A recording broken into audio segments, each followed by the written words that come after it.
Look around you. The modern world is powered by an engine of steel and efficiency, a simple metal. It's the invisible foundation of global commerce. But rewind just 70 years, and the process of moving goods was closer to organized chaos. This was the break-bulk era. Goods came in barrels, crates, and loose sacks. Thousands of dockworkers, longshoremen, had to manually haul and stack every item into every available nook on a ship. This labor-intensive handling led to exorbitant costs, rampant pilferage, and severe bottlenecks. The ship would frequently spend more days docked, waiting for manual loading, than actually sailing the seas. For a trucker waiting on the dock, this process could take up to 10 days just to transfer cargo. This friction made international trade prohibitively expensive. Did you know? The concept of a standardized transport box was first proven not in commerce, but in war. The U.S. military used the Conex box during World War II and, most notably, the Vietnam War to rapidly supply troops overseas.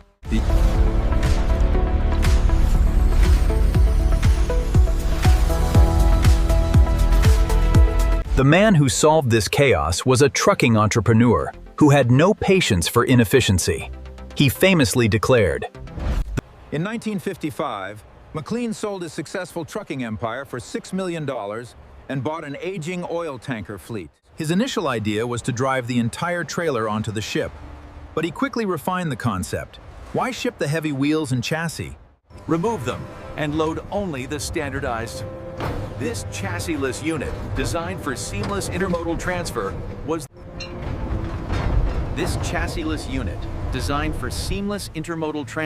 was the true breakthrough. On April 26, 1956, his modified tanker, the Ideal X, sailed from Port Newark, New Jersey to Houston, Texas. This historic voyage carried just 58 35-foot containers. It was a modest start, but it launched a revolution that would reshape global geography. This historic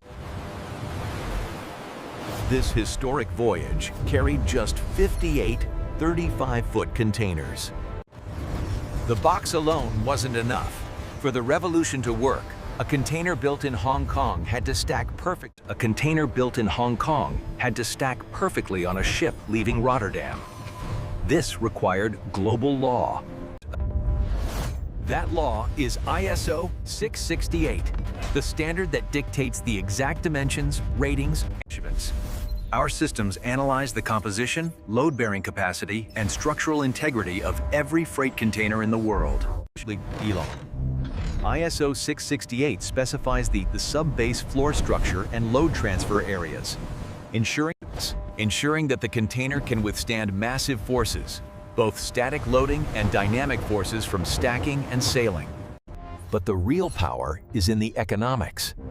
The container system eliminated the labor-intensive friction costs. The dock-to-dock cost of handling freight today is only about 2.61% to 3.6%. The dock-to-dock cost of handling freight today is only about 2.61% to 3.62%. This is the break-bulk era. Costs were astronomical, but the standardized ISO 668 container changed. This staggering reduction came from two factors. First, the massive cut in manual labor costs. Ports needed only a fraction of the previous staff. Second, the container was sealed at the origin, drastically reducing theft and damage. The result was unprecedented economic integration. Econometric models prove the container was a primary driver of 20th century globalization.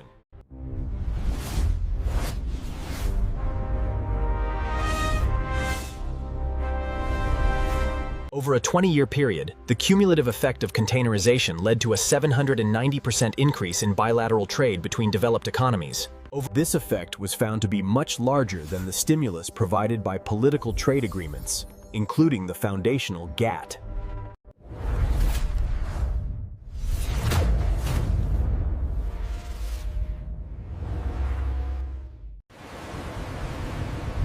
The immediate success of the box drove shipping lines into an arms race for scale. Talents. In 1956, the Ideal X carried 58 boxes. Today,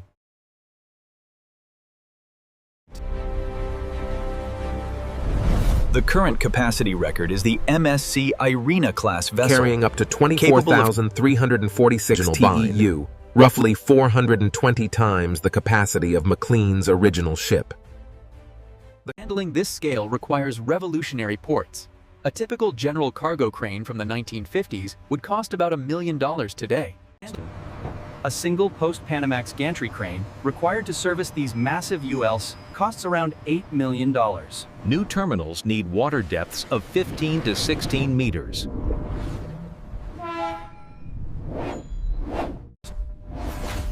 Did you know? Though containers carry roughly 2/3 of the global maritime trade, Did you know? They also carry the highest value density. The average economic value per TEU is estimated at $54,500. This standardization also created customized boxes, like the ISO twin container. built into the 20-foot frame, it carries bulk liquids, including chemicals or food-grade products, with capacities up to 26,000 liters.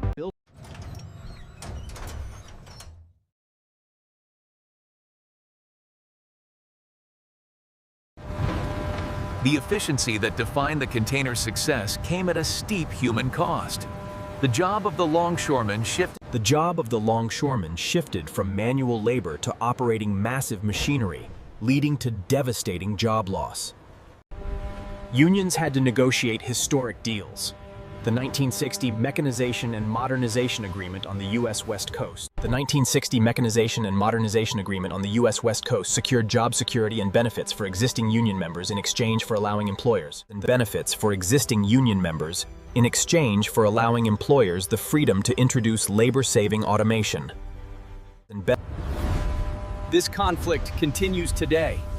The International Longshoremen's Association successfully delayed a massive 61.5% wage increase over 6 years to preserve their right to strike against further automation that threatens remaining jobs. Simultaneously, the container enabled a massive geographical shift. By making logistics cheap and predictable, it unlocked new manufacturing hubs. Simultaneously, the container enabled a massive geographical shift. By making logistics cheap and predictable, it unlocked new manufacturing hubs. After joining the WTO in 2001, China leveraged this system to become the global manufacturing powerhouse. By 1991, 6 of the 10 largest ports in the world were already located in East or Southeast Asia. Today, geopolitical risk drives the China Plus One strategy, moving supply chains to countries like Vietnam and Indonesia. To support this shift, analysts estimate the region faces a staggering $60 billion infrastructure gap in new ports, cranes, and handling facilities.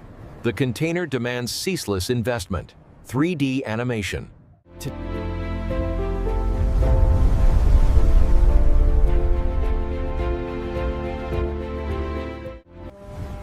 The hyper-efficiency of the container system has created an environmental debt.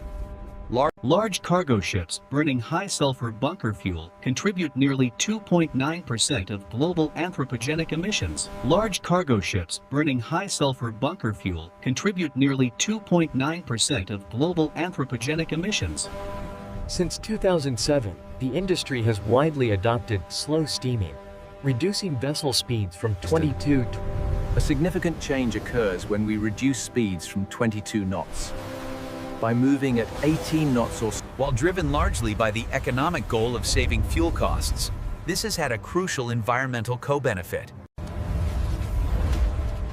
Studies show a 13.6% speed reduction can lead to a CO2 emissions cut of approximately 31%. The future demands a costly transition to zero-carbon fuels, like hydrogen and ammonia.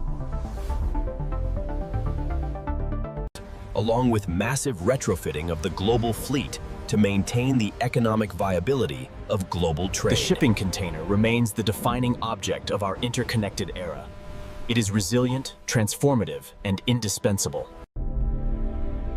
The shipping container remains the defining object of our interconnected era. Thank you for watching The Shipping Container.